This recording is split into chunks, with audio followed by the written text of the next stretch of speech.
A very good evening, everyone. Welcome to the free class organized by Destiny Star. जिज्ञासु जी से request कि भृगु नंदी नाड़ी का डे 3 का टॉपिक स्टार्ट करे। ओके। ओवर टू जिज्ञासु जी। जैसा कि आप सभी ने अभी अनिरुद्ध के द्वारा बताई गई बात को सुना कि भृगुनंदी नाड़ी के थर्ड डे की क्लास को स्टार्ट करें, मगर आज हमारे सिलेबस में थोड़ा सा चेंज है। भृगुनंदी नाड़ी का जो बचा हुआ छोटा सा पोर्शन है जो हम आपसे डिस्कस करना चाहते हैं, वो आज हम अपने लेक्चर के सेकेंड हाफ में आपसे डिस्कस करेंगे। तो फिर इसका मतलब ये है कि फर्स्ट हाफ में क्या करेंगे? तो फर्स्ट हाफ में आज हम आपको एक बहुत ही इम्पोर्टेंट टॉपिक और एस्ट्रोलॉजी का पढ़ा बताएंगे, डिस्कस करेंगे, और आज आशा करते हैं वो भी आपको पसंद आएगा और कुछ जीवन में सीखने को मिलेगा। तो आज का हमारा जो पहले घंटे का टॉपिक है वो है ज्योतिष में। आप सभी को पता है कि नक्षत्रों का बहुत अधिक इम्पोर्टेंस है। ठीक है। तो और नक्षत्र तो असीमित सागर की तरह हैं, जिसने जितना ज़्यादा गोता लगाएंगे उतनी ज़्यादा चीज़ें प्राप्त होंगी। तो नक्षत्रों में भी सबसे इजी और सबसे बेस्ट और सबसे सटीक पद्धति जो प्रिडिक्शन की है वो है नवतारा चक्र, यानी जिसको कि नवतारा चक्र या नवतारा सिस्टम ऑफ एस्ट्रोलॉजी भी बोलते हैं। तो आज हम जो है आपसे डिस्कशन करेंगे नवतारा चक्र पर। और नवतारा चक्र भी ऐसा नहीं है, डेस्टिनी स्टार पे हमने पहले भी पढ़ाया है और भी आप लोग पढ़ते रहे होंगे, जानते भी होंगे। नवतारा चक्र के अंतर्गत भी आज हम तारा तारा आमशा पे ज़्यादा डिस्कशन करेंगे। किस प्रकार, देखिए, अभी जब आपसे डिस्कशन आगे करेंगे तो कुछ नए लोगों के लिए हो सकता है ये टॉपिक थोड़ा सा नया हो, उनको लग रहा हो ये क्या नई चीज़ आ गई एकदम से। बट डोंट वरी, बेसिक वालों के लेवल पर भी बात करेंगे और एडवांस वालों के लेवल पे बात करेंगे। और नौ और चलिए आइए नवतारा चक्र से शुरू करते हैं। सबसे पहले नवतारा से आपको थोड़ा सा परिचय करा दे 5-10 मिनट में, फिर उसकी जो मेन क्रंच है वो आपको देते हैं। देखिए, Navatara is in astrology it is said कि Navatara is a integral part of analysis of dasha and transit. तो इससे क्या समझ में आता है? यानी जो नक्षत्रों का नवतारा बेस्ड सिस्टम ऑफ एस्ट्रोलॉजी है वो एक अटूट, एक बहुत ही महत्वपूर्ण हिस्सा है एनालिसिस करने का दशा और ट्रांजिट को। यानी दशा और ट्रांजिट को जोड़ के नवतारा चक्र पद्धति से हम इवेंट्स, प्रिडिक्शन, रिजल्ट्स, जीवन में होने वाले अप एंड डाउन, सभी तरह के इवेंट्स को निकालने में हमें हेल्प मिलती है। तो सबसे पहले आप ये समझ लीजिए, नक्षत्र बेस्ड नवतारा चक्र में ट्रांजिट और दशा, दशा जिसमें कि विंशोत्तरी मान है, वो अभी आपको वो भी समझ में आ जाएगा कि विंशोत्तरी ही क्यों हम ले रहे हैं। तो इस दो चीजें अभी आपको अपना क्लियरिटी से समझना है। और आज हम नवतारा में फोकस करेंगे नक्षत्र के पदा यानी चरण, यानी कि हर नक्षत्र के 4 पार्ट होते हैं ना, 4 चरण होते हैं, 4 पदा होते हैं, ठीक है, 4 क्वार्टर होते हैं, जो भी आप कहना चाहें अपनी भाषा में समझ सकते हैं।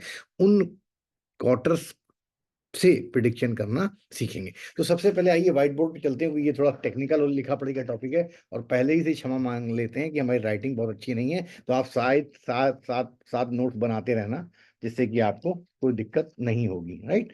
तो नोट्स आपको साथ साथ खुद ही बनाने हैं, हम आपको बहुत आसानी से देते हैं। तो पहली चीज तो ये समझिए कि नवतारा चक्र, जैसे कि नाम से ही जाहिर है, 9 तारा, 9 कॉन्स्टलेशन या 9 तारे, ठीक है। तो सबसे पहले पहले नाम से समझ लीजिए, सबसे पहला तारा होता है जन्म तारा। अभी कैसे क्या होगा ये हम आपको बाद में चाहे तो, ये वैसे बहुत बेसिक इंफॉर्मेशन है, मोस्टली सभी को पता होती है, बट नए लोगों के लिए हम एक बार रिवाइज कर देते हैं। तो 9 तारा, अभी इसी को कैसे यूज करना है वो सिखाएंगे। तो पहला तारा होता है जन्म तारा। दूसरा तारा जो होता है वो होता है संपत तारा। राइट, नोट करते चलिए साथ साथ। तीसरा तारा जो होता है वो होता है विपत, विपत, विपत तारा, ठीक है। चौथा तारा जो हमारा होता है वो होता है क्षेम तारा, क्षेम। अभी इसको बता देंगे इसका मीनिंग क्या होता है आपको शॉर्ट में, ठीक है। पांचवा तारा जो होता है वो होता है प्रत्यक, प्रत्यक तारा। छठा तारा जो होता है और ये सीक्वेंस होती है, ठीक है। प्रत्येक तारे के बाद आता है हमारा साधक तारा। नोट कर लीजिए, ये आपके काम आएगा, कोई हम इसको मिटा देंगे अभी, ठीक है। तो साइड बाय साइड नोट करते रहिए, जिससे कि आपको रेफरेंस बैक में जाने के लिए अपना पेपर आपको इस्तेमाल करना पड़ेगा, क्योंकि हम इसको रब कर देंगे। सातवां तारा है वध, और इनके नाम को ध्यान से समझिएगा, फिर इनके नाम को भी एक्सप्लेन भी कर देंगे। 8वां तारा होता है मित्र, ठीक है, और 9वां तारा होता है अति मित्र, ठीक है। अब आप लोगों को सिंपल अपनी अपनी कुंडली में सबको पता होगा कि आपका चंद्रमा किस नक्षत्र में है, ठीक है, चंद्रमा किस नक्षत्र में है। और देखो यहाँ पे हम आपको विंशोत्तरी दशा का सिस्टम लिख देते हैं, खैर विंशोत्तरी दशा का सिस्टम भी बाद में लिखेंगे जब यहाँ पे हम, और यहाँ पे मान लीजिए यहाँ पे हमने लिखा कि अब मून किस नक्षत्र में है ये लिखेंगे यहाँ पे। तो जैसे फॉर एग्जांपल मैं अपना चार्ट ले लेता हूँ, आप लोग मेरे चार्ट के अपने मून जिसका जिस नक्षत्र में वो लिख लेना।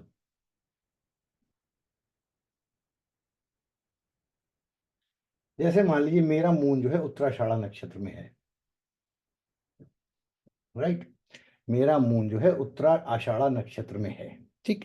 अब आपका ज्येष्ठा में हो, मृगशिरा में हो, आर्द्रा में हो, अश्वनी में हो, अनुराधा में हो, विशाखा में हो, रेवती में हो, पूर्व भाद्रपद में हो, उत्तर किसी में भी आपका जिसमें भी चंद्रमा है उसकी जगह आप यहाँ पे वो नक्षत्र लिख दो। जैसे हमारा चंद्रमा उत्तराषाढ़ा में था तो हमने यहाँ पे लिख दिया, ठीक है, उत्तराषाढ़ा आपका जो भी चंद्रमा का नक्षत्र हो यहाँ पे लिख दो, ठीक। अब देखिए चंद्रमा जब उत्तराषाढ़ा में है तो उत्तराषाढ़ा के जो विंशोत्तरी दशा के रूलिंग लॉर्ड होते हैं वो सन होते हैं। तो हम यहाँ पे इसको पेन थोड़ा सा चेंज कर देते हैं, ठीक है। तो जन्म के समय हमको सूर्य की दशा मिली, आपको सबको पता है, ठीक है। अब उत्तराषाढ़ा नक्षत्र के बाद आप सभी को पता है अगला नक्षत्र कौन सा आता है, श- श्रवण, ठीक है, श्रवण, ठीक है। तो अब हमारा जो संपत तारा हो गया वो श्रवण नक्षत्र हो गया। जैसे मान लो आपका अश्विनी है तो अश्विनी के बाद कौन सा आता है, भरणी, तो भरणी आपका संपत तारा हो जाएगा। जैसे मान लीजिए आपका जो है मृगशिरा है, चंद्रमा मृगशिरा में, मृगशिरा के बाद जो अगला नक्षत्र आता है आर्द्रा, आर्द्रा आपका संपत तारा हो जाएगा। मतलब बस अब आपको नक्षत्र की सीक्वेंस को आगे बढ़ाते जाना है, ठीक है। तो अब हमारे जीवन में विपत तारा कौन सा हो जाएगा, उत्तराषाढ़ा श्रवण धनिष्ठा। आप भी इसी तरह एक एक बस सीक्वेंस को ब्रेक मत करिएगा, ठीक है। फिर आगे आ जाते हैं हमारे लाइफ में, अगर हम अपना छेम तारा जानना चाहें तो उत्तराषाढ़ा श्रवण धनिष्ठा शतभिषा, राइट। शतभिषा के बाद फिर देखिए यहाँ पे आगे लाइन खींच देते हैं, उत्तराषाढ़ा श्रवण धनिष्ठा शतभिषा, फिर यहाँ पे आ जाएगा पूर्व भाद्रपदा। आप भी अपने सीक्वेंस से एक एक नक्षत्र आगे बढ़ते जाइए, नहीं हो तो फटाक से इंटरनेट पर नक्षत्र की लाइन डाउनलोड कर लीजिए, अगर याद ना हो तो उस हिसाब से बढ़ाते चले जाइए। यहाँ पे आपको नक्षत्र पहला नक्षत्र वही लिखना है जिसमें चंद्रमा है, ठीक है। चंद्रमा लिखने के बाद आपकी पहली लाइन कंप्लीट हो जाएगी। उसके बाद अब अगर हम देखना चाहें कि हमारा साधक तारा कौन सा है तो इसी में पूर्व भाद्रपद के बाद क्या आता है, उत्तर भाद्रपदा, ठीक है। इसको बहुत आसानी से समझिए क्योंकि ये बेसिक है इसलिए इसमें थोड़ा टाइम ले रहे हैं, ठीक है। इसके बाद आता है रेवती, राइट, उत्तराषाढ़ा श्रवण धनिष्ठा सतभिषा पूर्व भाद्रपद उत्तर भाद्रपद रेवती। तो रेवती हमारा क्या हो गया, वध तारा हो गया, राइट, ठीक है। फिर रेवती के बाद फिर से सीक्वेंस स्टार्ट हो जाएगी, यानी अश्वनी, क्योंकि Revati is the last 27th constellation, और उसके बाद सीरीज को आगे बढ़ाएंगे तो यहाँ पे अश्विनी आ जाएगा। तो अश्विनी इज माई मित्र तारा, ठीक है। इसके बाद अश्विनी के बाद कौन सा नक्षत्र आता है, भरणी, भरणी, भरणी इज माई अति मित्र तारा। अब इनकी अभी व्याख्या करेंगे, कैसे प्रिडिक्शन में यूज करते हैं ये समझेंगे। अब देखिए एक और ब्यूटी देखिए, क्योंकि ये नक्षत्र जो है सी, अब आपने देखा ना सीरीज से हमने रखे हैं, तो अब देखिए उत्तराषाढ़ा जो है सन का है, तो आप बताइए विंशोत्तरी में सन के बाद किसकी दशा आती है, मून की, राइट। इसको रेड पेन से कर देते हैं इससे आपको अच्छे से समझ में आए। तो ये थोड़ा बेसिक है इसलिए इसको नए लोगों के लिए हम कर रहे हैं। देखिए श्रवण नक्षत्र जो है मून का होता है, ठीक है। धनिष्ठा नक्षत्र मंगल का होता है और मून के बाद मंगल की विंशोत्तरी दशा आती है। मंगल के बाद राहु की विंशोत्तरी दशा आती है। राहु के बाद जुपिटर की आती है। जुपिटर के बाद सैटर्न की आती है। सैटर्न के बाद मरकरी की आती है। मरकरी के बाद रिपीट होकर फिर केतु की आती है। और केतु के बाद वीनस की आती है। और वीनस के बाद फिर सन की आती है, ठीक है। तो अब देखिए राहु का नक्षत्र शतभिषा, जुपिटर का नक्षत्र पूर्व भाद्रपद, सैटर्न का नक्षत्र उत्तर भाद्रपद, मरकरी का नक्षत्र रेवती, केतु का नक्षत्र अश्विनी, वीनस का नक्षत्र भरणी। ठीक, अब इसी को, ये तो मैंने एक लाइन बनाई है, इसी को फिर से रिपीट कर लीजिए। अब जैसे भरणी के बाद क्या आ जाएगा, कृतिका। तो यहाँ पे वैसे जगह थोड़ी कम है, तो ऐसे 2 बार और पूरा पूरा पैटर्न चलाएंगे तो पूरे 27 नक्षत्र 9 तारे में डिवाइड हो जाएंगे। यानी कि इसको आसान समझ लो कि सूर्य के, जैसे ये हमारा उत्तराषाढ़ है ना, तो सूर्य के तीनों नक्षत्र क्या है, कृतिका, पहला नक्षत्र है कृतिका, और दूसरा नक्षत्र क्या है, एक उत्तराषाढ़ा है और एक उत्तर फाल्गुनी। अब इसको यहीं से आपको समझा देते हैं। जैसे सूर्य के तीनों नक्षत्र जो हैं, एक है उत्तराषाढ़ा, एक है उत्तर फाल्गुनी और एक है कृतिका। तो यानी ये सूर्य के तीनों नक्षत्र मेरे जन्म तारा हो जाएंगे। यानी कि जब भी कोई प्लैनेट गोचर में या हमारे नेटल चार्ट में अगर वो इन तीनों नक्षत्र में है, तो वो ग्रह या तो गोचर का या परमानेंट अगर बैठा हुआ है नेटल चार्ट के समय, तो वो मुझको जन्म तारे के रिजल्ट देगा। तो अब अगला सबसे महत्वपूर्ण प्रश्न आता है कि जन्म तारा तो हो गया, चलो हमने मान लिया कि सूर्य के तीनों नक्षत्र आपके जन्म तारा हो गए। उसी प्रकार चंद्रमा के तीनों नक्षत्र जो होते हैं वो आपके संपत्ति तारा हो गए। मंगल के तीनों होगी, आपको पता है टोटल 27 नक्षत्र होते हैं, हर ग्रह के 3 3 नक्षत्र होते हैं, सारे ग्रह 9 होते हैं, 9 गुणे 3 27। ठीक है, तो हर ग्रह के 3 3 नक्षत्र हैं। तो जैसे यहाँ पे मंगल के तीनों नक्षत्र आपको पता होना चाहिए, मृगशिरा, ठीक है, धनिष्ठा, ठीक है, सारे याद होने चाहिए। जैसे राहु के यहाँ पे शतभिषा है, आर्द्रा है, ठीक है। तो सारे नक्षत्र अभी सीरीज में आपको याद होने चाहिए, तभी आप समझ पाएंगे, अदरवाइज एक रेडी रिकनर ले लीजिए, राइट। तो यहाँ पे राहु के तीनों नक्षत्र मेरे क्षेम तारा हैं, जुपिटर के तीनों नक्षत्र प्रत्येक तारा हैं, सैटर्न के जो तीनों नक्षत्र वो जो है साधक तारा है। अब इसको छोटा सा शॉर्ट में समझ लीजिए, हम इसको पहले ये एक्सप्लेन करते हैं, फिर इससे जो मेजर कॉन्सेप्ट है उस पर चलेंगे। अब देखिए, जैसे जन्म तारा है, तो अब इसको बहुत आसानी से समझने का प्रयास हम करेंगे कि जब एक बालक का जन्म होता है तो उसको बंद मुट्ठी करके पूरी वो भी प्रेशर लगाता है और उसकी माँ को भी कष्ट होता है। तो अगर मान लीजिए जैसे कि मेरा सूर्य के नक्षत्र जो है मेरे जन्म तारा हैं तीनों, तो अगर सूर्य के नक्षत्र में हम कोई काम करते हैं या मेरा कोई मेजर प्लेनेट आता है, जैसे मान लीजिए शनि हमारे प्रोफेशन का प्लेनेट है, और शनि मान लीजिए उत्तराषाढ़ा में आए या उत्तर फाल्गुनी में आए या कृतिका में, और उस समय हमने कोई नई चीज को जन्म देने का प्रयास किया कि नई फैक्ट्री खोल लें, नई कंपनी खोल लें, नया एंटरप्रेन्योरशिप खोल लें, नई फील्ड में पढ़ाई शुरू करना चाहें, नया फील्ड मतलब कोई भी नया काम जिसको हम जन्म दे रहे हैं। जैसे मान लो जन्म देने का मतलब ऐसे नहीं कि संतान को जन्म दे रहे हैं, हम बहुत सारी चीजों को जन्म देते हैं, कई सारे विचारों को जन्म देते हैं, बात को समझिए। कई सारे मान लो हमने कोई मकान बनाना शुरू किया तो हमने उसको जन्म देना शुरू किया कि भाई एक स्टार्टिंग, जहाँ से एक नई जिंदगी शुरू होगी, नई नौकरी ज्वाइन करना।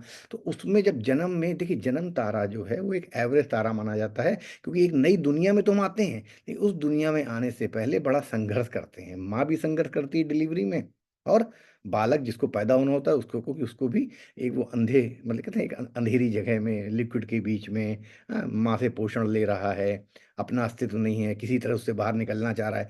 ये सब जन्म की सिचुएशंस हैं। तो यानी अगर हम जन्म तारे में मतलब इन 3 नक्षत्रों में अगर कोई काम शुरू करेंगे, या जब जब कोई प्लैनेट हमारे इस नक्षत्र में आएंगे, तो हमारे लिए मामला 50-50 रहेगा। यानी कि शुरुआत में हमें एक अच्छा खासा एफर्ट डालना पड़ेगा, सिचुएशन से लड़ना पड़ेगा, अपने सर्वाइवल के लिए बाहर निकलने के लिए पूरा प्रेशर इनबिल्ड लगाना पड़ेगा, और फिर एक बार जब बाहर आ जाएंगे, माँ के अस्तित्व से जब बाहर आ जाते हैं, तो नई एनवायरनमेंट में सांस लेते हैं और हमारा एक नया विकास शुरू होता है। तो जन्म तारे की डेफिनेशन को पहले शॉर्ट में समझिए, जन्म का मतलब क्या है। यानी कि एक सिचुएशन में हम पूरी तरह से फंसे हुए हैं, खूब एक्सेसिव प्रेशर लगाने पर ही निकलेंगे, और अगर प्रेशर नहीं लगा पाए तो वहीं पे डेथ हो जाएगी, या फिर हमारा विकास या डेवलपमेंट। तो अगर किसी बहुत नई जिंदगी पानी है, किसी काम में आपको नया काम शुरू, उसको करने के बाद आपको एक नया है कि नया जिंदगी मिल जाएगी, नया बिजनेस से हम नई जगह पहुंच जाएंगे, नया कुछ कर लेंगे, तब जन्म तारे में आपको फिर अगर आप इस चीज के लिए तैयार हैं कि हम पूरी जी जान लगा के निकलने का प्रयास करेंगे बाहर, तब तो आप जन्म तारे को चुनिए। या आपके प्लेनेट आए हैं, तो उस समय जैसे मान लीजिए फॉर एग्जांपल मंगल आया, तो मंगल भूमि का कारक है। अब अगर आप उस समय कोई प्लॉटिंग कर रहे हैं, सोच रहे हैं कि कोई रियल एस्टेट का प्रोजेक्ट बना लें, तो क्या होगा? आपको जिस प्रकार बालक पैदा होने से पहले पूरी ताकत लगाता है, हाँ, तब जाके वो पैदा होता है, तो उस प्रोडक्ट में आपको नई ज़िंदगी मिलेगी, डेवलपमेंट मिलेगा, लेकिन you have to exert ample amount of pressure and force for generating या coming into a new world. बस ये है जन्म। अब संपत्ति का मतलब समझ लो। संपत्ति जैसे हमारे केस में तुम लोग अपना-अपना केस बना लेना, सीक्वेंस पहले ये सब लिख लेना, फिर जो पहला चंद्रमा जिस नक्षत्र में वो लिख लेना और ऐसे 3 बार चलेंगे ये नक्षत्र, ठीक है? तो जैसे संपत्ति चंद्रमा के तीनों नक्षत्र मेरे संपत्ति तारा है। संपत्ति मतलब होता है यार इस आदमी के पास बहुत संपत्ति है। पैसा कमाने का कोई जैसे वीनस जो है संपत्ति का कारक है। तो जब वीनस संपत्ति तारे में आ जाए यानी वीनस जब भी वीनस जो है चंद्रमा के नक्षत्रों में आएगा मुझको संपत्ति प्राप्त होगी। अब यहाँ पे एस्ट्रोलॉजरों बहुत ध्यान से सुन लो। संपत्ति का मतलब ये नहीं होता है कि रुपया पैसा मिलेगा। संपत्ति का मतलब है हो सकता है हमारे घर में एक संतान पैदा हो, वो भी मेरी संपत्ति है। संपत्ति मतलब हम उसको अच्छे संस्कार देंगे, वो हमारे लिए एसेट्स है, ठीक है? जैसे मान लो कि हमने जो है इस जब जब वीनस जो है चंद्रमा के नक्षत्र में आया और हमें पता चला कि संपत्ति तारे में है, यानी हमें कुछ संपत्ति जोड़नी है। हमने कहा एक काम करते हैं, एस्ट्रोलॉजी तो हमें आती है, चलो क्यों ना जो है न्यूमरोलॉजी सीख लें। तो न्यूमरोलॉजी सीखना हमने संपत्ति तारे में शुरू किया। दैट विल बिकम माई संपत्ति, क्योंकि विद्या भी संपत्ति है। विदेश में चोर जो है, चोर क्या नहीं चुरा सकता है? सब कुछ चुरा सकता है, सिर्फ विद्या नहीं चुरा सकता है, ठीक है? तो विद्या बहुत बड़ी चीज़ है, ठीक है? तो विद्या भी एक संपत्ति है, ठीक है? अब जैसे मान लो कोई जिम करता है, कसरत करता है, तो उसके पास संपत्ति हो ना हो, लेकिन उसके पास शारीरिक बल की संपत्ति है। विद्या की संपत्ति शारीरिक बल। अब मान लो एक एक टॉ सचिन तेंदुलकर है। विद्या के मामले में कहो तो हो सकता है हाई स्कूल ही पास हो, मुश्किल से वो भी, लेकिन उसके पास संपत्ति किसकी है? हुनर की संपत्ति है, खेल की संपत्ति है। उसी प्रकार बहुत से हीरो हीरोइन होंगे जो बहुत ज़्यादा नहीं पढ़े होंगे, लेकिन उनके पास सुंदरता की संपत्ति है, पब्लिक चार्म की संपत्ति है। तो यानी कि इस तरह कोई भी काम जो संपत्ति यानी कि कुछ हमें एक्युमुलेट करना है, फिर चाहे वो वेल्थ हो, चाहे हेल्थ हो, चाहे एजुकेशन हो, यानी या फिर चाहे हमारे बच्चों में संस्कार डालने हों, कुछ भी संपत्ति मतलब जो हमारी आने वाले समय में हमारा एसेट बन सकती है। भले हमारे पास पैसा ना हो, लेकिन हमारे पास ज्ञान का एसेट्स है, जहाँ बैठ जाएंगे वहीं पैसा बरसने लगेगा, ठीक है? तो हमें वो संपत्ति वाले काम कब करने चाहिए? या हमको अब जैसे मान लो इसमें कोई मेलेफिक प्लेनेट आ गया, यानी कि मून के नक्षत्रों में कोई मेलेफिक प्लेनेट आ गया, तो हमारी संपत्ति का हरण भी कर सकता है, तो हमें सावधान रहना है। तो नवतारा चक्र बहुत सिंपल और आसान तरीके से प्रिडिक्शन की टेक्निक को सिखाता है। यहाँ पे आपको कुछ नहीं करना है, पहले ये पूरी सीरीज लिख लेनी है, ठीक है? इसके बाद पहले जन्म के सामने अब सॉफ्टवेयर में देख लीजिए चंद्रमा किस नक्षत्र में, उसको देख लीजिए। जैसे हमने केस में उत्तराषाढ़ा में था, तो हमने उत्तराषाढ़ा लिख दिया, और उत्तराषाढ़ा के बाद नौ नौ नौ नौ नक्षत्र में लिख देने हैं, यानी एक पर्याय पूरा हो जाएगा, एक रिपीटेशन। अब देखो इसमें सारे नक्षत्र सारे प्लैनेट्स आ गए, सन से लेके वीनस तक एक एक प्लैनेट मतलब सारे प्लैनेट्स का एक एक नक्षत्र आ गया। इसी तरह ये 2 बार रिपीट हो जाएगा। जैसे यहाँ पे भरणी आ गया, तो भरणी के बाद कृतिका। अब देखो हम एक बार ओरली रिपीट कर रहे हैं, तुम लोग समझना। जैसे मान लो उत्तराषाढ़ा, श्रवण, धनिष्ठा, सतभिषा, पूर्व भाद्रपद, उत्तर भाद्रपद, रेवती, अश्विनी, भरणी। तो फिर यहाँ पे कृतिका, फिर कृतिका, रोहिणी, मृगशिरा, आर्द्रा, पुनर्वसु, पुष, अश्लेषा, मघा, पूर्व फाल्गुनी, ठीक है? फिर एक और मतलब जगह नहीं है, उत्तर फाल्गुनी, हस्त, चित्रा, स्वाति, विशाखा, अनुराधा, ज्येष्ठा, मूला और पूर्वाषाढ़ा। तो ऐसे तो इस तरह क्या होगा, 3-3 लाइनें नक्षत्रों की बन जाएंगी, और हर हर प्लेनेट के 3-3 नक्षत्र होते हैं। यहाँ थोड़ा स्पेस कम पड़ गया, बट आप लोग समझ गए कि ऐसी रिपीट। तो आपको पता चल जाएगा कि मेरे वध तारे के 3 नक्षत्र कौन से हैं, मित्र तारे के 3 नक्षत्र कौन से हैं, अति मित्र तारे के 3 नक्षत्र कौन से हैं, और यहाँ पे हमने आपको आसानी के लिए उनके प्लैनेट लिख दिए हैं। इसी तरह पहले इसको थोड़ा सा समझ लीजिए। अब जैसे विपत है, विपत का मतलब होता है विपत्ति, परेशानी, स्ट्रगल, ठीक है? कोई ना कोई रुकावट। तो जितने भी मंगल प्लैनेट के 3 नक्षत्र होते हैं, धनिष्ठा, चित्रा, मृगशिरा, ठीक है? उनमें जब कोई प्लैनेट आएगा, जैसे मान लो मरकरी आया, तो mercury is a planet of business and education. अभी सिर्फ 2 बात ले रहे हैं, मरकरी में और भी 50 चीजें हैं, लेकिन समझाने के लिए। अब जैसे मान लो मरकरी जो है घूमता घूमता कुंडली में मंगल के नक्षत्रों पर से गुजरा, ट्रांजिट का मरकरी, यानी कि फिर वो चाहे धनिष्ठा से गुजरे, चाहे चित्रा से गुजरे, चाहे मृगशिरा से गुजरे। अब मैं ये तीनों का नाम क्यों ले रहा हूँ, धनिष्ठा, चित्रा और मृगशिरा, क्योंकि मंगल के तीन ही नक्षत्र होते हैं, धनिष्ठा, चित्रा और मृगशिरा। तो जब मरकरी उनके ऊपर से गुजरेगा, और मेरे इस नवतारा चक्र में मंगल के नक्षत्र, मंगल के तारे जो हैं विपत्ति लाने वाले तारे हैं। तो मरकरी जब आएगा तो मरकरी के प्लेनेट से रिलेटेड क्या विपत्ति हमें मिल सकती है? Mercury is a planet of education, mercury is a planet of business, mercury is a planet of communication. फिलहाल तीन ले लो, क्योंकि जितना ज़्यादा बढ़ाते जाएंगे तो फिर टाइम निकल जाएगा। तो हमें तीन तीन कहीं ना कहीं इन तीनों, अब देखो पूरा महाभारत का युद्ध क्यों हो गया? क्योंकि द्रौपदी ने जवान पे कंट्रोल नहीं रखा। सिर्फ इतना ही तो उसने बोला, अंधे का लड़का अंधा, और दुर्योधन को बुरा लग गई ये बात, और उसने पूरा महाभारत का युद्ध रच दिया। तो इसका मतलब जब जब मरकरी विपत तारे में हमारे आया है, और हमने अगर किसी को गाली बक दी या किसी को बुरा कह दिया, भले वो उस समय सामने ना बोले, लेकिन वो हमारे लिए पूरा गड्ढा खोद देगा। अब इसीलिए हम तुमको बार बार क्या कहते हैं कि ज्योतिष भाग बताने की नहीं, बनाने की विधा है। तुमने देखा कि मेरे विपत तारे पे से मरकरी गुजर रहा है, तो तुम जो है उस समय तुम्हारी, अब तुम पूछते हो रेमेडी क्या है? अरे उसकी रेमेडी क्या है कि अंधे को अंधा ना कह के कहो बाबा तुम सूरदास लग रहे हो, तो अगला बुरा भी नहीं मानेगा और तुम्हारी बात भी रह जाएगी। ये है रेमेडी। अब तुमने जैसे देख लिया कि भाई अब ये जो है 2 महीने जो है हमारा मरकरी जो वाणी का कारक है ये विपत तारे में होगा, यानी हमारा बोलना ही हमारे लिए विपत्ति लाएगा। हमने बोला और विपत्ति आई, तो इसका मतलब या तो भाई कम बोलो, या सोच समझ के बोलो, या फिर जो है लिक्विडेटिव मीठा चाशनी चढ़ा के बोलो कि भैया अंधे को सूरदास कह दो, अंधा ना कहो। ठीक, भाई ये रेमेडी है। तो खैर रेमेडी और भी बता देंगे आगे। तो अभी समझे कैसे विपत्त तारे को से बचना है। भाग वाग नहीं बता पाओगे किसी का, लेकिन अपना भाग बना लोगे अगर ये देख लिया तुमने। तो अब जैसे हमने आपको तीन बिजनेस किया, अब बिजनेस में भी, अब बिजनेस में बोलने के कारण भी विपत्ति आ सकती है, लेकिन वैसे भी कोई ना कोई बिजनेस में विपत्ति। अब मंगल क्या है? तो मंगल जो है, मंगल कई एस्ट्रोलॉजी में मंगल को चोरी भी कहते हैं। मंगल बहुत बड़ा चोर है, ठीक है। मंगल जो है लड़ाई झगड़ा है, मंगल के नक्षत्र में, और मंगल हमारे लिए विपत्त आ रहा है और मरकरी आया है, तो व्यापार में झगड़ा हो सकता है। व्यापार में मंगल गुस्सा है, तुम पर लगा किसी बात में एकदम से गलत चीज पे गुस्सा कर गया, तुम्हारा व्यापार डाउन होने लगा उससे, ठीक है। उसी प्रकार मंगल एजुकेशन है, सॉरी मरकरी एजुकेशन है, वो यहाँ पे आया हुआ है ट्रांजिट में, गोचर में मंगल के नक्षत्रों के ऊपर से गुजर रहा है। तो तब आपकी एजुकेशन में भी प्रॉब्लम आ सकती है। तो सिंपल उसी तरह जैसे राहु जो है वो क्षेम है। अब ये क्षेम, क्षेम का मतलब पहले समझो। तुम लोगों ने याद होगा बचपन में जो तुम्हारी दादी या तुम्हारी मम्मी लोग जब चिट्ठियां लिखी जाती थी, तब एक अंत में लिखा जाता था बाकी सब कुशल क्षेम है। कुशल क्षेम का मतलब बाकी सब आनंद से ठीक है। क्षेम जो है एक संस्कृत हिंदी का प्योर वर्ड है, जो कि आप आज की जनरेशन नहीं जानती होगी व्हाट इज क्षेम। क्षेम मतलब कुशल मंगल है, कुशल, कुशल क्षेम है। कुशल मंगल कहते हैं कुछ लोग, कुशल मंगल लिख देते हैं, कुशल, और जो अच्छी हिंदी देवनागरी और जानते हैं वो लिखते हैं कुशल क्षेम है। क्षेम का मतलब वेल टू डूनेस, सब कुछ बढ़िया। तो अब देखो राहु जो है वो है कुछ क्षेम तारे में।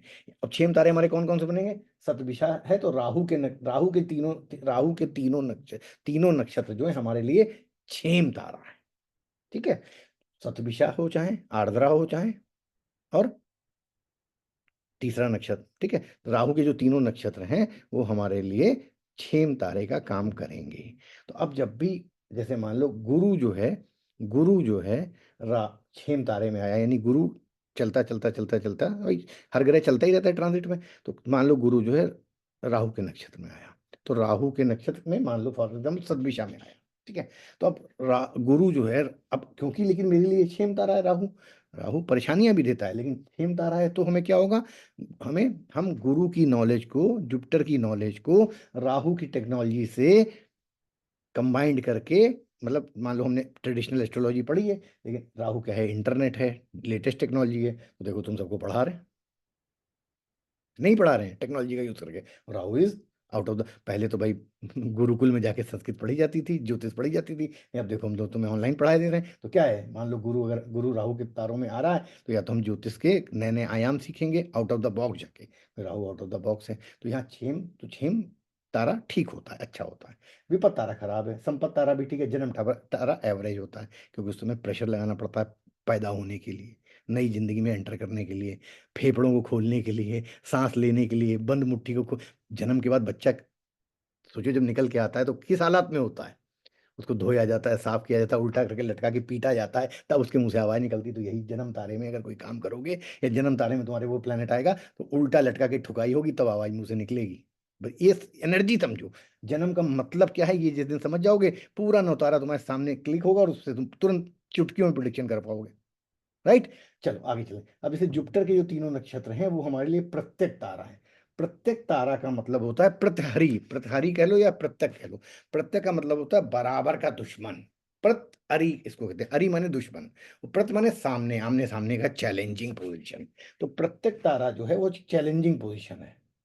ठीक है। और जितने भी जुपिटर के तीनों नक्षत्र होंगे, देखो जैसे यहाँ पे हमारा पूर्व भाद्रपद जो है वो प्रत्येक में आया, तो इसका मतलब जुपिटर के तीनों नक्षत्र हमारे लिए, चाहे फिर वो विशाखा हो और फिर वो चाहे पुनर्वसु हो, पुनर्वसु, विशाखा और पूर्व भाद्रपद, ये तीनों नक्षत्र मेरे लिए प्रत्येक तारा हैं। यानी कि जब भी कोई प्लेनेट इनमें आएगा, जैसे मान लो सूर्य आ गया, सूर्य आ गया प्रत्येक तारे में, फिर वो चाहे विशाखा में आए, चाहे पुनर्वसु में आए, चाहे पूर्व भाद्रपद में आए, तो सूर्य मान लो गवर्नमेंट का कारक है। तो अब हमारा अगर मान लो सूर्य आ गया, तो सूर्य से यानी पिता या गवर्नमेंट हमारे बराबर के, मतलब इक्वल कैलिबर वाले, उनसे कहीं ना कहीं हमारा मन मुटाव, मतभेद या दुश्मनी हो जाएगी।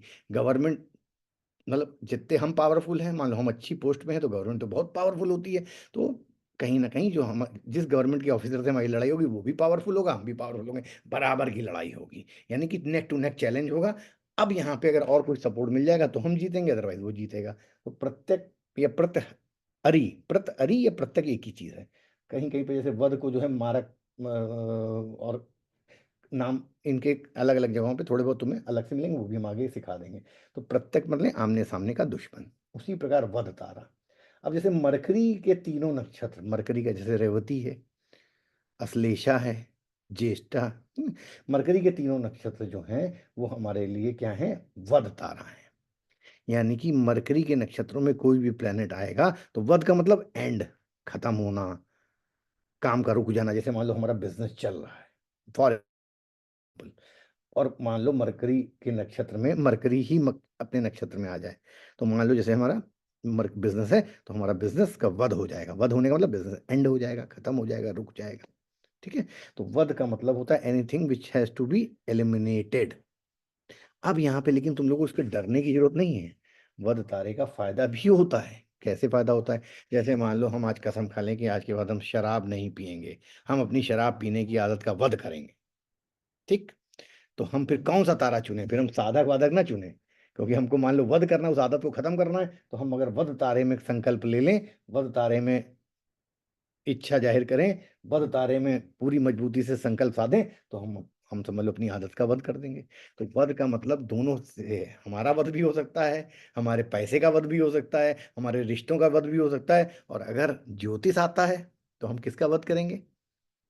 अपनी बुरी आदतों का। हमें बहुत क्रोध आता है, हमने वध तारे में कसम खा ली कि आज के बाद हम अपने क्रोध का दमन कर देंगे, वध कर देंगे, नहीं करेंगे क्रोध, खत्म कर देंगे उसको, समूल से नष्ट कर देंगे। तो वध तारे में लोग जो है, मैंने ऑनलाइन देखा बहुत सारे लोगों को पढ़ाते, तो वो हमेशा वध तारे की निगेटिविटी बताते हैं। ज्योतिष कभी भी निगेटिव नहीं है, किसी भी तुम किसी भी निगेटिव वर्ड को तुम जो है पॉजिटिव में बदल सकते हो। अब जैसे विपत है, तो विपत तारा आया है, तो तभी तो तुमने भगवान को याद किया। Every saint has a past और every sinner has a future. तो अगर विपत्ति नहीं आएगी तो फिर तुम कैसे, फिर अपनी मस्ती में मस्त रहोगे, फिर तुम दुनिया को दुनिया समझोगे कहाँ? फिर तो तुम टॉप पे किसी को देखोगे ही नहीं। इसीलिए विपत्ति भी कभी कभी आगे के जीवन को सुगम, लेकिन तुम इसको कैसे परसीव करते हो, तुम इसको कैसे लेते हो, इस पे डिपेंड करता है। विपत्ति कोई खराब चीज नहीं है। विपत्ति भी कहीं ना कहीं तुम्हारे में कितना बल है, कितने तुम मजबूत हो, कितने आत्मा से कितने बली हो, इसको चेक करने का टाइम होता है। तो ऐसा नहीं कि निगेटिव वर्ड से डर नहीं जाना है।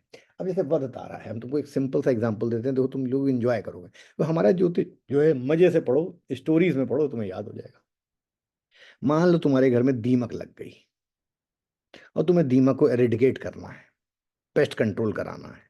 तो क्या साधक में करा लोगे या संपत्ति में करा लोगे, तो दीमक और संपत्ति की तरफ बढ़ जाएगी। तब फिर वध तारा चुनो, यानी वध तारे के टाइम में जब चंद्रमा वध तारे में हो, उस समय घर में एंटी दीमक कराओ, जिससे दीमक मरे, वध हो दीमक का। तो जरूरी थोड़ा है कि वध तारा हो गया तो जो हमने देखा ऑनलाइन में, यूट्यूब में हर जगह, वध तारे की इतनी, जितने भी निगेटिव तारा है उनकी इतनी बुराई कर देते हैं, उतना मतलब डरा देते हैं तुम लोगों को कि तुम लोग सोचते हो कि यार बस अब निपट ही जाएंगे इस बार, इस वध तारे में अगर ये आ गया। अरे ऐसा कुछ नहीं होता है। वो तो जब कंडीशन बनेगी, मार्केस आएगा, तब तो फिर छोटी मोटी चीज से भी परेशानी होगी। लेकिन पहले ज्योतिष में जो ऋषियों ने लिखा है जिस मंतव्य से, उसको समझो। ठीक है, उसको जब तक नहीं समझोगे तो कैसे ज्योतिष सीख पाओगे। तो वध का मतलब ये नहीं कि तुम निपट ही जाएगा। हाँ, अब जैसे मान लो तुम्हारा कोई प्रोजेक्ट बहुत दिन से पेंडिंग है, मतलब तुम कई बार से बैंक में एक कागज नहीं जमा कर पा रहे हो, उसकी वजह से मामला चल रहा है। अब तुम्हें वो चैप्टर हमेशा के लिए क्लोज करना है, कोई कंपनी क्लोज करनी है, उसको पेपर देना है, तो वह तारा चुन लो, यानी कि तुमने वो पेपर दिया, कंपनी में मोहर लगाई, ROI ने, रजिस्ट्रार ने, और तुम्हारा काम क्लोज हो गया। तो वध के लिए तुम जिन चीजों को, जैसे मान लो तुमने एक दिन सोच लिया, यार 2 हफ्ते हो गए कपड़े इकट्ठा हो रहे हैं, धो नहीं पा रहे हैं, आज जो है इसको निपटा देंगे। यही हम लोग खाली बैठे क्या सोचते हैं, अब आज संडे है गुरु, आज ये निपटा देंगे। तो अगर कहीं वध तारा मिल जाए तो निपटा दो। फिर चाहे कपड़े धोना हो, चाहे गाड़ी की सर्विसिंग हो। तो वध तारा तो बढ़िया है ना, कि तुम नए जीवन में आ जाओगे। वध के बाद क्या, वध मतलब एंड, खत्म, निपटा दिया। किसी भी चीज को निपटा दो जो तुम्हारे पेंडिंग काम है। तो पेंडिंग काम को निपटाने के लिए वह तारा चुनो।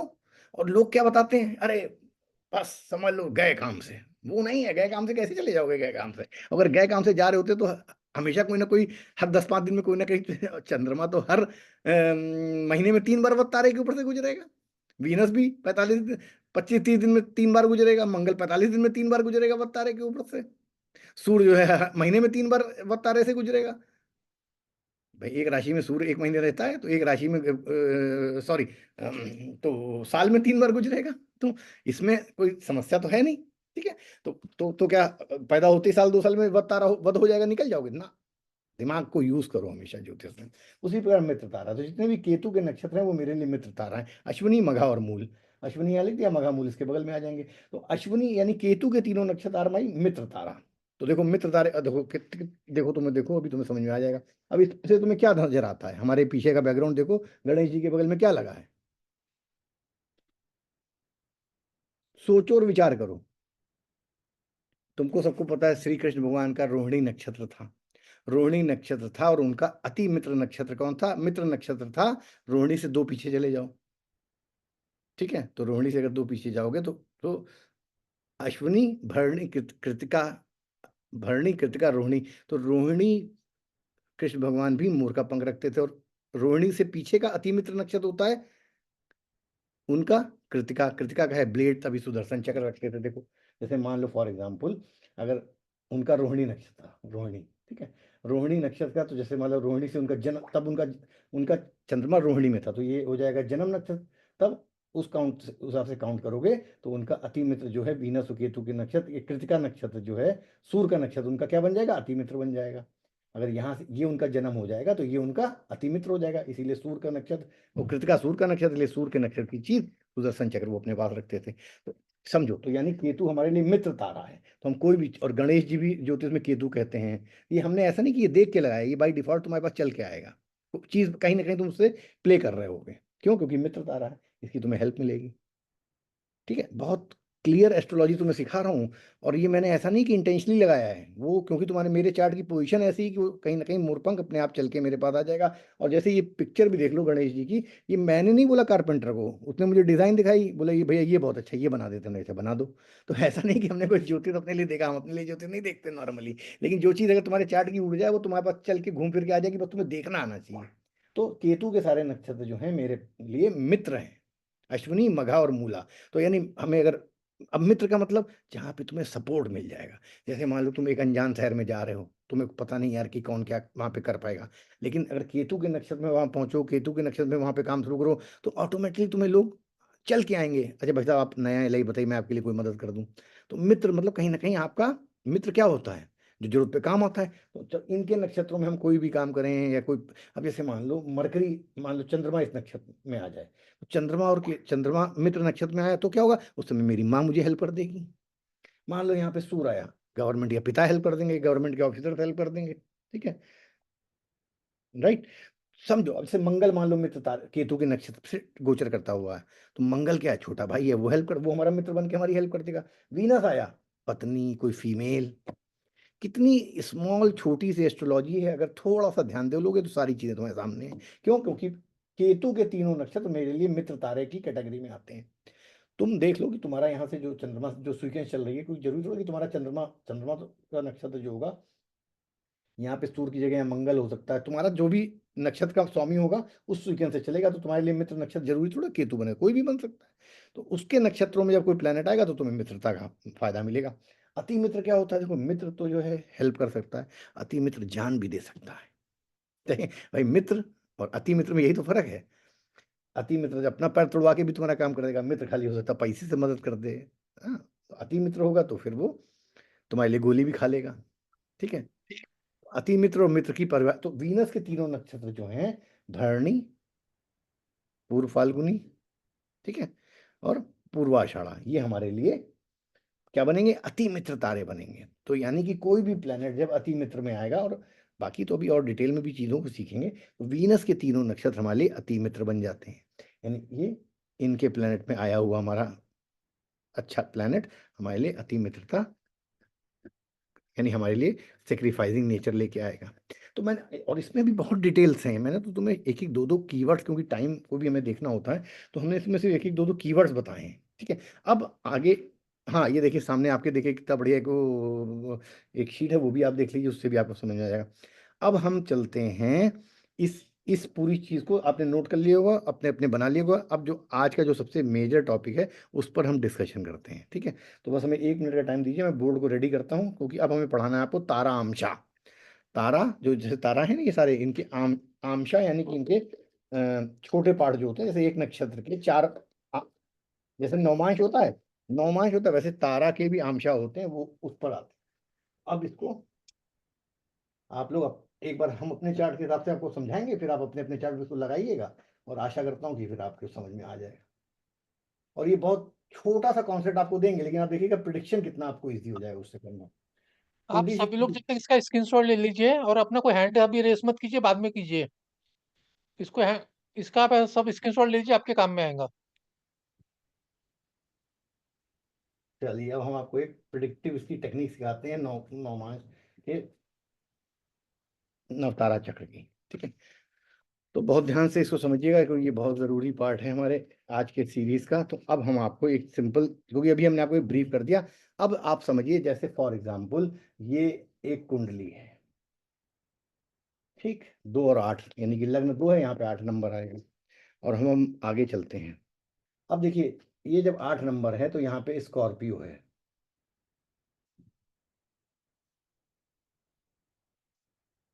ठीक, स्कॉर्पियो है। मान लीजिए फॉर एग्जाम्पल जो है, अब यहाँ पे नक्षत्र कौन से होंगे? देखिए, ये एक नक्षत्र होगा, और एक नक्षत्र करीब ऐसे होगा, तो यहाँ पे होगा विशाखा,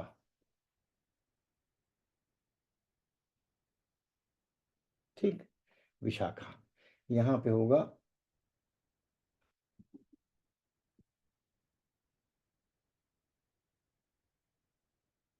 ये है अनुराधा, ये आपको सबको पता ही है। वृश्चिक राशि में विशाखा होता है, विशाखा का एक चरण होता है, अनुराधा के 4 चरण होते हैं, और ज्येष्ठा के 4 होते हैं, 1 2, 1 1 2 3 और 4, ये हो गया ज्येष्ठा, राइट। अब बहुत ध्यान से समझिएगा, मान लीजिए किसी का जो है चंद्रमा जो है वो चतुर्थ चरण में है, इसको किसी अलग पेन से लिखें जिससे आपको अच्छे से समझ में आए। मून जो है अनुराधा नक्षत्र में है, ठीक है, अनुराधा नक्षत्र में भी, लेकिन यहाँ पे थोड़ा सा समझने का प्रयास करो कि अनुराधा नक्षत्र में हो क्या रहा है। अनुराधा नक्षत्र में क्या हो रहा है ये समझा देते हैं। ये अनुराधा का पहला चरण है, ये अनुराधा का दूसरा चरण है, ये तीसरा चरण है, ये चौथा चरण। तो कहने को तो चार्ट में तो आपको यही लिख के आएगा कि आदमी का चंद्रमा जो है अनुराधा नक्षत्र में है, नवतारा भी ये कहेगा। तो जब अनुराधा नक्षत्र उसका जो है जन्म नक्षत्र हो गया, तो ज्येष्ठा यानी बुध का नक्षत्र उसका अगला कौन सा होता है जन्म के बाद? बताइए, संपत, यानी कि अनुराधा अगर शनि का नक्षत्र है तो ज्येष्ठा बुध का नक्षत्र है, तो ये जन्म है, तो ये संपत है। इसके आगे जब बढ़ेंगे, जैसे विशाखा, अनुराधा, ज्येष्ठा, फिर इसके बाद यहाँ पे ये राशि में 3 नक्षत्र आएंगे, तो पहले आएगा मूला, फिर आएगा उत्तरा, आषाढ़, सॉरी कभी कभी पूर्वा, पूर्वा, आषाढ़ा। अब देखो इसके भी 4 टुकड़े इसके, 1 2 और 4 टुकड़े इसके। और आपको पता है एक राशि में 9 ही टुकड़े होते हैं। पूर्वाषाढ़ा का 1, पूर्वाषाढ़ा का 2, पूर्वाषाढ़ा का 3, पूर्वाषाढ़ा का 4। और आपको पता है कि राशि में 9 ही टुकड़े होते हैं, 9 ही नौमांश होते हैं, तो 4 इसके हो गए, 4 इसके हो गए, तो एक जो बचा वो उत्तराषाढ़ा का यहाँ पे आ जाएगा। तो ये उत्तराषाढ़ा, ये उत्तराषाढ़ा का एक ही यहाँ पे आएगा, 3 यहाँ चले जाएंगे।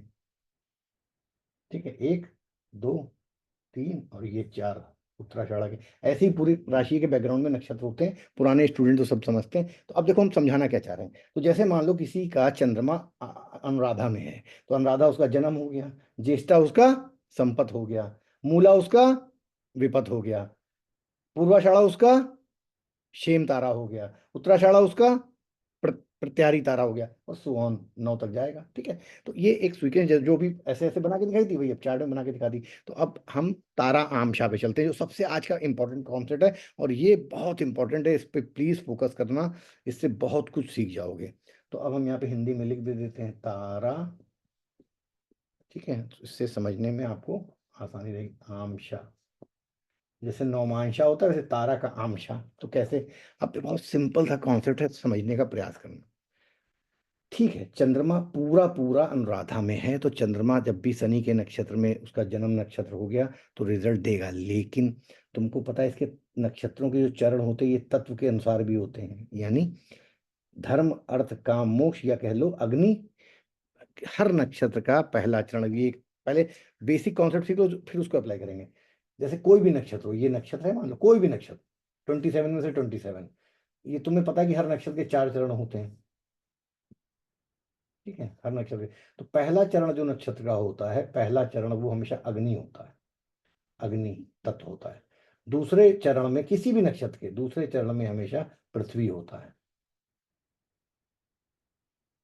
तीसरे चरण में हमेशा अग्नि पृथ्वी वायु, और चौथे चरण में हमेशा जल। ये तत्व होता है हर नक्षत्र का, और ये सीक्वेंस हमेशा चलेगी। तो अब आगे चलते हैं। अब ये 2-3 चीजें माइंड में अलग अलग आपने बैठा ली, अब चलते हैं हम आमशा से निकालना क्या चाहते हैं। अब आपको पता है कि वृश्चिक का चंद्रमा चतुर्थ चरण का ये जो है जल तत्व में ही जाएगा। ठीक है, पहली चीज। खैर ये थोड़ा टेक्निकल है, नए स्टूडेंट को नहीं समझ आएगा, लेकिन हम इसको थोड़ा और आसान करके बता देते हैं। सिंपल सी बात, अब आसान कर दे तो आसान करने के लिए समझ लो, थोड़ा इजी करें तब आप लोग समझ पाएंगे। तो जैसे कि मान लो ये पूरा जन्म नक्षत्र है। ठीक है, बहुत सिंपल तरीके से समझा रहे हैं। यानी कि चंद्रमा क्योंकि अनुराधा में है, तो अनुराधा इज अ जन्म नक्षत्र, but Anuradha is in 4th चरण। नक्षत्र के भी जो 4 टुकड़े तो उसमें चौथे चरण में है। ठीक, तो अनुराधा के बाद जो अगला नक्षत्र है वो है ज्येष्ठा। तो ज्येष्ठा इज अ संपत नक्षत्र, राइट। तो अब अगर मान लो मून घूमता घूमता आया, चलो वीनस घूमता घूमता आया, तो वीनस पहले यहाँ आएगा, पहले पहले चरण को पार करेगा, फिर दूसरे चरण को पार करेगा, फिर तीसरे चरण को पार करेगा, फिर चौथे चरण को पार करेगा। तो कहने का मतलब ये है कि चंद्रमा क्योंकि जन्म के चौथे चरण में है, जन्म नक्षत्र के, तो जब संपत तारे के चौथे चरण में कोई ग्रह आएगा तो ज्यादा रिजल्ट देगा। बस इतनी सी कॉन्सेप्ट तुम्हें हम समझाना चाहते थे कि क्यों, क्योंकि वीनस अगर पैसा दे रहा है तो ठीक है, ज्येष्ठा पूरा संपत नक्षत्र है, तो जैसे मान लो यहाँ पे 10,000 दिए, यहाँ पर भी 10,000 दिए, यहाँ पे भी 10,000 दिए, लेकिन यहाँ पे क्योंकि चरण भी चरण वाइज चतुर्थ में आ गया, तो संपत यानी कि आमशा वाला चरण भी यहाँ पे संपत को ज्यादा रिजल्ट देगा। यानी कहने का मतलब दिस विल, एक जो नॉर्मल पढ़ते हैं एस्ट्रोलॉजी में, जो भी तो यूट्यूब में वो सिर्फ इतना ही बताते हैं कि जन्म नक्षत्र से अगला नक्षत्र संपत्ति होता है, तो पूरे नक्षत्र में संपत्ति मिलेगी। लेकिन उस संपत्ति में भी आपको कहाँ फोकस करना है, उसके लिए क्योंकि चंद्रमा चौथे में, तो चौथे में करना। मान लो चंद्रमा तीसरे में होता तो तीसरा चरण फिर आपको एक्सेस संपत्ति देता। संपत्ति पूरा देगा, ऐसा नहीं कि पूरा नक्षत्र नहीं देगा, क्योंकि संपत्ति नक्षत्र ही है, लेकिन उसमें भी बेस्ट कहाँ से मिलेगा। जैसे मान लो एजुकेशन तो चल रही है, लेकिन एजुकेशन में 3 साल के लिए मान लो एजुकेशन चल रही है, लेकिन उस एजुकेशन में 3 साल में सबसे ज्यादा नंबर कब आएंगे। जैसे मान लो शनि आया एक नक्षत्र में फॉर एग्जाम्पल, और आपके हर 2-2 महीने बाद पेपर होते हैं, तो आपने यहाँ पर भी पेपर दिया, यहाँ पर भी पेपर दिया, यहाँ पर भी पेपर दिया, यहाँ पर भी पेपर दिया, ठीक। लेकिन इस चारों सेमेस्टर में सबसे ज्यादा कौन सा सेमेस्टर बढ़िया होगा, तो वो आप कोशिश करिए कि चौथे में ही होगा। क्यों? क्योंकि जन्म नक्षत्र में चंद्रमा चौथे चरण में है। तो चौथे चरण, अब यहाँ पे एक चीज और थोड़ा सा और समझा देते हैं। अब इसको, इसी को बस 1 मिनट में आपको समझा दे समझ। तो जैसे ये देखिए 8 नंबर है, तो 8 नंबर का ट्राइन क्या होता है, यहाँ पे 12 होगा और यहाँ पे 4 होगा। अब आपको सबको पता है कि शनि के और बुध के नक्षत्र जो हैं हमेशा 4 और 8 में आते हैं, यानी कि कर्क राशि में और मीन राशि में। तो मीन राशि में देखो यहाँ पे अगर हम करें तो देखो ऐसे कर देते हैं, ये हो गया रेवती, 1 2 3, एक लाइन और खींच देते हैं, ये रेवती नक्षत्र है, रेवती, ठीक। और रेवती के पहले क्या आता है, उत्तर भाद्रपदा।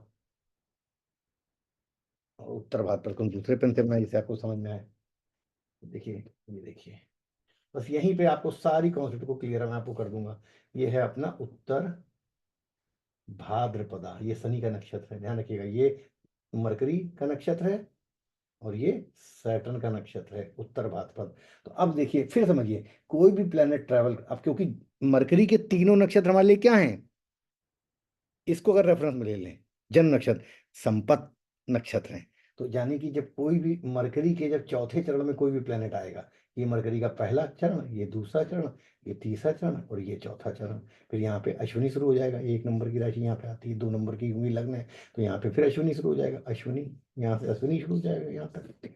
तो रेवती के चौथे चरण में जब भी कोई नक्षत्र आएगा, रेवती क्या है, बुध का नक्षत्र है, और बुध के तीनों नक्षत्र क्या है, संपत नक्षत्र है। शनि के तीनों नक्षत्र क्या है, जन्म नक्षत्र है, ये जन्म नक्षत्र है, ध्यान रखना। तो जन्म नक्षत्र से अगला संपत, तो ये संपत नक्षत्र है। यानी कि ये तो आपको इसी समय अभी पीछे वाले चार्ट समय आया, क्योंकि चंद्रमा हमारा शनि के नक्षत्र में है, तो शनि के नक्षत्र हमारे लिए जन्म नक्षत्र हो गए। शनि के बाद दशा किसकी आती है, बुध की आती है, तो बुध के तीनों नक्षत्र हमारे लिए संपत नक्षत्र हो गए। लेकिन संपत्ति यहाँ यहाँ यहाँ से ज्यादा कहाँ मिलेगी, चतुर्थ में मिलेगी। क्यों? क्योंकि चंद्रमा चतुर्थ चरण में है। चंद्रमा अगर प्रथम चरण में होता तो फिर यहीं पे संपत्ति खूब मिलती, संपत्ति के सारे फायदे मिलते। इसी तरह एक बार यहाँ पे आ जाओ 4 नंबर पे, ये भी समझ लो। 4 नंबर में भी समझ लो, ये देखो यहाँ पे ऐसे बना रहे हैं आपको समझाने के लिए, क्योंकि आपको भाई ऐसे ही समझना पड़ेगा। ये होता है अश्लेषा, अश्लेषा ये बुध का नक्षत्र होता है अश्लेषा, और इसके 4 चरण होते हैं, ये देखो ऐसे, ठीक है। और ये बना दिया देखो, ये है चौथा, ये पहला चरण, ये दूसरा चरण, ये तीसरा चरण, ये चौथा, फिर यहाँ सिंह राशि स्टार्ट हो जाएगी। और इसके पीछे अश्लेषा के पहले कौन सा नक्षत्र होता है बताइए, पुष्य, पुष्य, पुष्य। पुष्य भी सैटर्न का नक्षत्र होता है। तो सैटर्न के सारे नक्षत्र हमारे लिए क्या है, जन्म है, जन्म। और सैटर्न के से बाद वाले नक्षत्र यानी कि मरकरी के नक्षत्र हमारे लिए क्या है, संपत है, ठीक है। ये हमने आपको बताया था, 3-3 सारे प्लैनेट के 3-3 नक्षत्र होते हैं। बस इतने से आपको सारा खेल समझ में आना चाहिए। एक बहुत छोटा सा कॉन्सेप्ट हमने आपको बताया, इसको बोलते हैं तारा आमशा। आमशा पर भी, इस पर भी और भी थोड़ी सी डिटेल बात करेंगे कि किस प्रकार से, अब समझ में आ गया। तो अगर कोई प्लेनेट हमारा यहाँ पे चौथे चरण में हो आएगा, तो हमारे लिए संपत्ति बढ़ के मिलेगी, एक्स्ट्रा मिलेगी। ऐसा नहीं है पूरा नक्षत्र संपत्ति आ रहा है, ठीक है। पूरा, जैसे कि मान लीजिए आपकी किस्मत अच्छी है तो आप इंडिया टीम में सेलेक्ट हो गए, तो वो आपकी संपत्ति तारे में है तो आप सेलेक्ट हो गए। लेकिन ओपनिंग बैट्समैन तभी करोगे जब कोई प्लेनेट फोर्थ में आएगा। अगर आप बैट्समैन की तरह सेलेक्ट हुए तो हो सकता है बाहर खड़े बोतल ही पकड़ाते रह जाओ आप, लेकिन इंडिया टीम में खेलने का तो अपना गौरव मिला ना आपको। संपत्ति मतलब एक एग्जाम्पल दे रहे हैं, संपत्ति तारे में आया तो आपको इंडिया टीम में सेलेक्ट हो गए, लेकिन खेल के सेंचुरी मारोगे अगर प्लेनेट फोर्थ चरण में, क्योंकि चंद्रमा जन्म नक्षत्र, जन्म तारा जो है चंद्रमा फोर्थ चरण में है। तो फोर्थ चरण में अगर फायदा उठाओ तो एक्सेस मिलेगा फायदा। जैसे मान लो संपत्ति तारे में आया कोई प्लेनेट तो आपने सरकारी नौकरी ज्वाइन हो गए, लेकिन अगर कहीं चौथे चरण का भी आपको बेनिफिट मिल जाएगा तो आपकी टॉप रैंकिंग में आपकी मनचाही पोस्टिंग भी मिल जाए, मनचाहा डिपार्टमेंट मिल जाए। जैसे कई लोग सिविल ब्रेक करते हैं, सिविल क्रैक करते हैं, तो पता लगा sale tax junior lower level की नौकरियां कर लेते हैं। टॉप के 170 180 में आईएएस मिलता है, फिर आईपीएस मिलता है, फिर एलिट सर्विसेज, इकोनॉमिक बैंकिंग और मतलब फाइनेंशियल सर्विसेज। तो ये समझो कि अगर यहाँ पे यही आमशा का खेल है। आमशा मतलब टुकड़े, नक्षत्र के टुकड़े। पूरा नक्षत्र तो हम मान रहे हैं संपत्ति है, लेकिन उस नक्षत्र में भी चरण, और इसको डिटेल में आने वाले समय में हम लोग और पढ़ने जा रहे हैं। इसीलिए इसका ये रिकैप हमने आप लोगों के लिए आज कराने का प्रयास किया। ये बहुत अच्छा कॉन्सेप्ट है, ठीक है। उसी प्रकार तारा, नौतारा चक्र में आपको और बहुत सारी बारीकियां बताएंगे। अभी नाड़ी पे दोबारा जाने से पहले हम आज 2 क्वेश्चन आंसर लेंगे। अभी 5 मिनट के ब्रेक के बाद आप लोग अपने क्वेश्चन नोट के करके रखो, क्वेश्चन से भी बहुत सारी चीजें आपको समझ में आएंगी। अभी जो हमने आपको ये कॉन्सेप्ट समझाया है, हमें पता है थोड़ा सा टेक्निकल है और बहुत, हमारी राइटिंग भी बहुत अच्छी नहीं है और कुछ नए लोगों को तो ऊपर से निकल गया होगा, हम ये भी मान रहे हैं। लेकिन अभी हम आज आपके लिए छोटे छोटे 2 क्वेश्चन आंसर रखेंगे। एक तो अभी इस पे क्वेश्चन आंसर लेंगे, उसके बाद फिर चलेंगे अपने नाड़ी वाले पे, जो सैटर्न के थोड़े से पॉइंट पढ़ेंगे, फिर उसका क्वेश्चन आंसर लेंगे। लेकिन अभी 5 मिनट का ब्रेक लेते हैं, उसके बाद इसके क्वेश्चन आंसर लेंगे। नोट करके रखिएगा आप लोग सब। अनुरोध, 5 मिनट का ब्रेक चाह रहे हैं। Yes yes